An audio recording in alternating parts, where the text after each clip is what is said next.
Angola.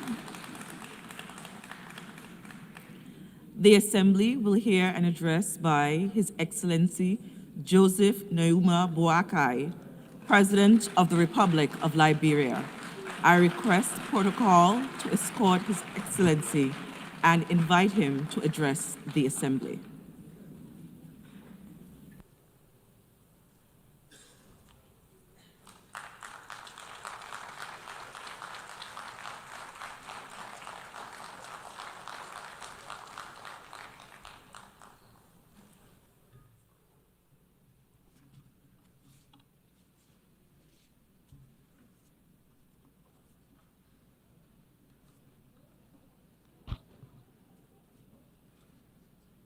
Madam President, Mr. Secretary General, His Excellencies, distinguished delegates, I'm honored to address the 80th session of the United Nations General Assembly on behalf of the people of Liberia. 8 decades after its founding, in which Liberia was involved, our country is proud that the United Nations remains the most critical multilateral platform for international cooperation and collective action. The UN continues to employ the best framework of humanity for peace, justice, security, dignity, and shared prosperity. Madam President, please accept the congratulations from the delegation to Liberia on your assumption of the esteemed office of President of the 80th session of the General Assembly. We trust in your leadership to guide the affairs of this august body. We also extend our commendation to your predecessor for his stewardship on the 79th session, and are grateful to the Secretary General for his leadership.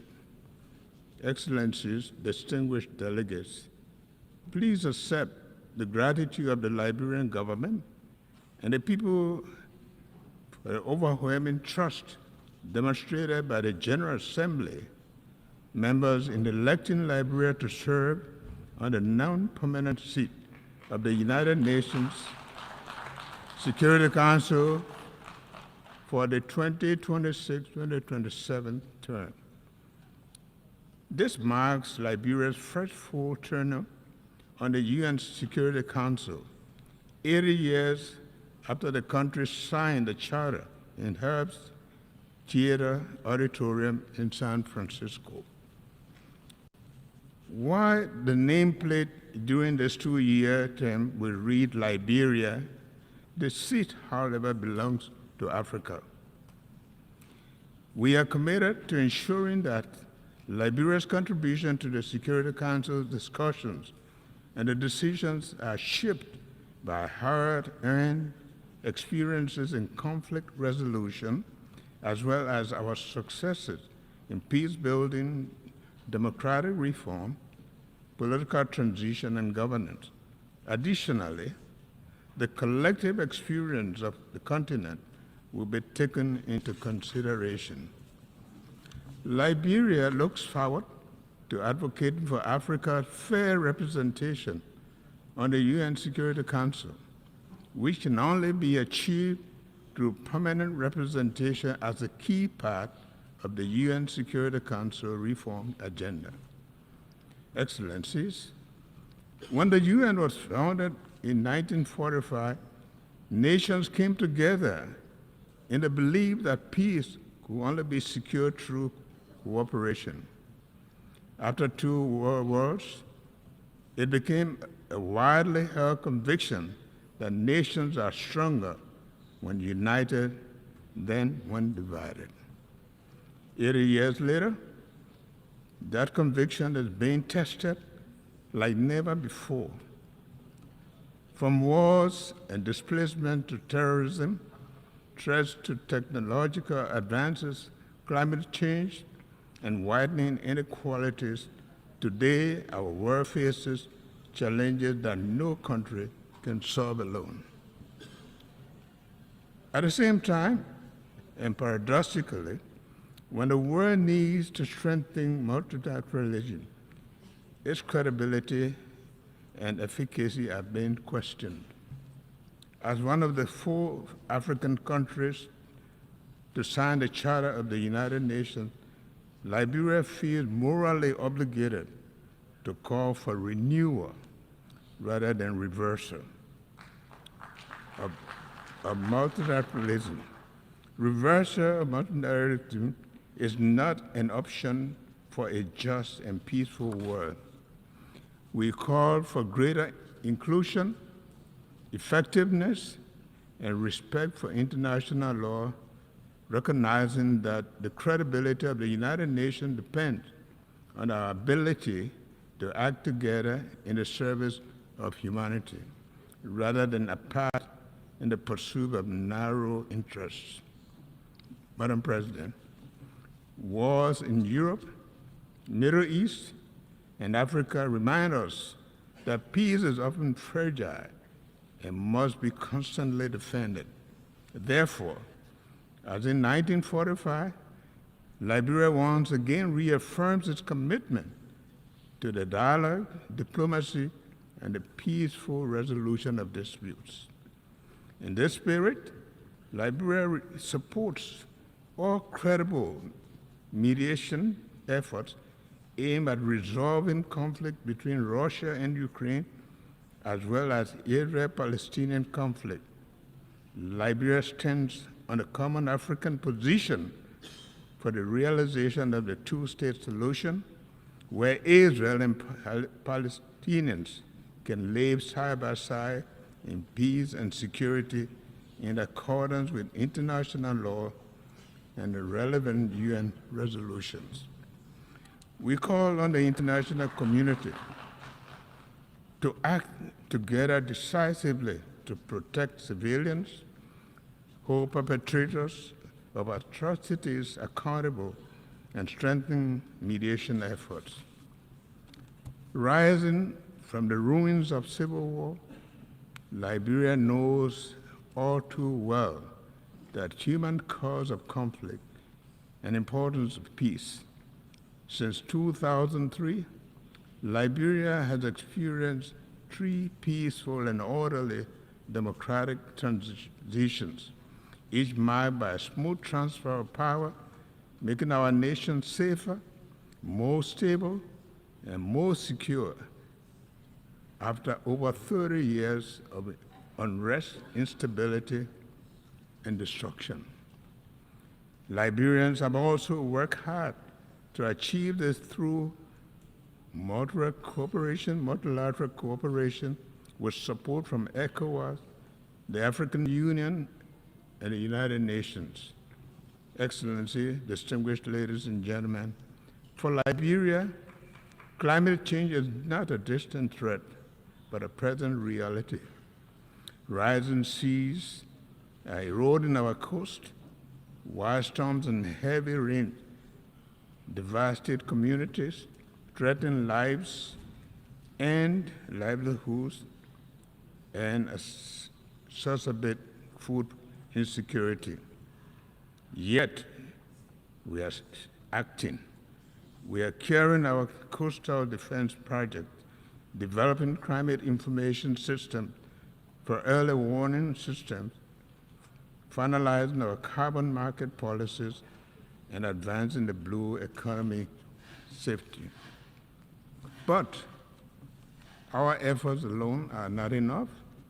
We urge implementation of the Paris Agreement, full capitalization of the loss and damage fund, and greater global investment in adaptation and mitigation. Above all, we call for climate justice. Those who contribute the least to these crises should not be forced to suffer the most. Madam President, Excellencies, too many development nations spend more on debt servicing than on health or education. The current international financial architecture is unresponsive to this reality, making it not only outdated, but also unjust and defiant of the objectives of shared prosperity and development, the pursuit of which the United Nations was created. Liberia, therefore, joins the Global South in calling for urgent reforms to the international financial architecture to ensure fair representation, a new approach to debt servicing, and financing that supports sustainable development.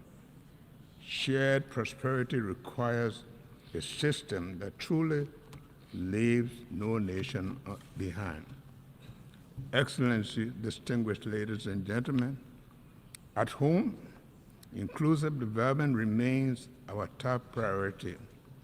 To this end, our government has launched the Arrest Agenda for Inclusive Development, which focuses on agriculture and food security, roads and infrastructure, rule of law and good governance, education and skill development, sanitation and health, tourism, technology, and innovation. The Arrest Agenda aligns with our National Vision 2030, which aims to transform Liberia into a lower middle income country and lay the foundation for a capable state by 2030. Through this agenda, we are committed to improving the livelihoods, reducing inequality, and ensuring that every Liberian benefits from the dividends of peace and development. We are taking tangible steps to improve governance by implementing accountability and anti-terrorism corruption measures such as asset declaration. We are strengthening institutional capacity to promote integrity, transparency, and improve public service delivery. Liberia has endured some of the darkest chapters of human suffering, having experienced one of the most brutal conflicts in recent history. Over the past 2 decades, we have remained firmly on the path of recovery, working to heal our nation and rebuild from the painful legacy of war. My government has taken deliberate, meaningful steps toward national reconciliation. These include honoring the memory of the victims, supporting initiatives for memorialization, and upholding the commitment to justice and the rule of law. While we recognize that these efforts are complex and challenging, they are essential steps towards achieving lasting peace and genuine national healing. May I now take the opportunity to renew my government's request for the international support and assistance in establishing a War and Economic Crimes Court, which will further the Liberian people's aspiration for national healing and reconciliation through justice. Madam President, for the United Nations to remain relevant and practical, it must adapt. Liberia therefore supports the Pact for the Future and Global Digital Compact. We also call on the UN that more responsive and reflective of today's world, using outdated 1945 solutions to tackle 2025 challenges is neither reasonable nor realistic. Regarding sustainable development goals, we agree that our collective progress is too slow. However, reaching the SDGs targets remains a vital effort as ever.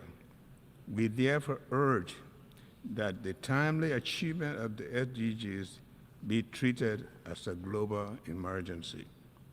Consequently, Liberia will submit its next voluntary national review in 2026, committing to accelerate the implementation of the global goals in line with the African Union's Agenda 2063 and ECOWAS Vision 2050. Finally, Excellencies, the theme of this session, Better Together, aptly captures both the spirit and the urgency of our time. The challenges before us are immense, so too must be the collective capacity to overcome them. Liberia pledges to remain a bridge to peace, a development partner, and a defender of human rights. Over the next 80 years, we will continue to honor the promise of 1945 by renewing our commitment to a world where peace is just, development is inclusive, and dignity is universal. Thank you. On behalf of the Assembly, I wish to thank the President of the Republic of Liberia.